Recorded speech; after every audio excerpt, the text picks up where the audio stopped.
चीनासिन बख्शापुर खां अवांखे आगाह कंदा हलूं। बख्शापुर वेझो संगावती तकरार तां ॿिनि धुरनि में छेड़े सबबि हिकु ॼणो मारिजी वियो आहे। अफ़सोसनाक ख़बर अवांखे ॾियूं पिया। ॻोठ महर समीजो में संगावती तकरार तां झेड़े दौरान लठियूं लॻण सबबि बगन 6 ॼण क़तल थी वियो आहे। वारिस फोतीअ जो लाश खणाए पोस्टमार्टम लाइ कशमोर अस्पताल मुंतक़िल कयो आहे। इतला बावजूद पुलिस वाक़े वारे हंध ते न पहुती आहे। धुरनि में छिकताण सबबि इलाक़े में ॾहकाव पखेड़िजी वियो आहे। अफ़सोसनाक ख़बर बख्शापुर खां अवांखे ॾेई रहिया आहियूं। बख्शापुर वेझो संगावती तकरार तां ॿिनि धुरनि में छेड़े सबबि हिकु ॼणो मारिजी वियो आहे। ॻोठ महर समेजो में संगावती तकरार तां झेड़े दौरान लठियूं लॻण सबबि बगन 6 ॼण क़तल थी वियो आहे। वारिस फोतीअ जो लाश खणाए पोस्टमार्टम लाइ कशमोर अस्पताल मुंतक़िल कयो आहे।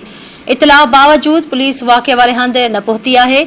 धुरनि में छिकताण सबबि इलाक़े में ॾहकाव पखेड़िजी वियो आहे।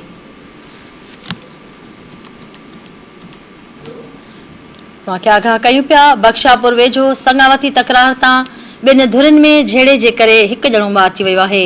ॻोठ महर समेजो में संगावती तकरार तां झेड़े दौरान लठियूं लॻण सबबि बगन 6 ॼण क़तल थी वियो आहे। वारिस फोतीअ जो लाश खणाए पोस्टमार्टम लाइ कशमोर अस्पताल मुंतक़िल कयो आहे, जिते इतला बावजूद पुलिस वाक़े वारे हंध न पहुती आहे। धुरनि में छिकताण जे करे इलाक़े में ॾहकाव पखेड़ियल आहे।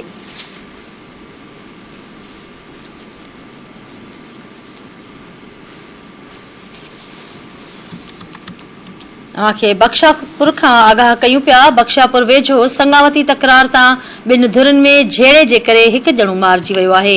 ॻोठ महर समेजो में संगावती तकरार तां झेड़े दौरान लठियूं लॻण सबबि बगन 6 ॼण क़तल थी वियो आहे।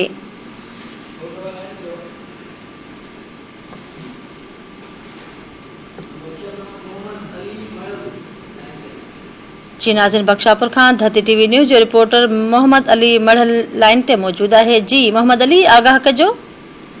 जी मां ॿुधाए थो हलां त बख्शापुर बडाणी शहर वॾो वाक़ियो अफ़सोसनाक वाक़ियो पेश थियो आहे।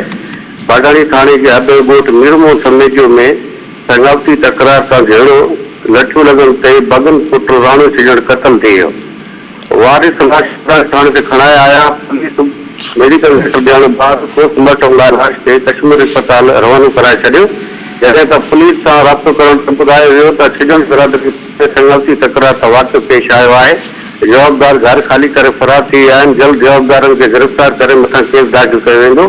जॾहिं त इलाइक़े में अहिड़े वाक़िए खां पोइ ख़ौफ़ वारो माहौल छाइजी वियो आहे। जी ठीकु आहे, वॾी महिरबानी तफ़सीलनि जे लाइ।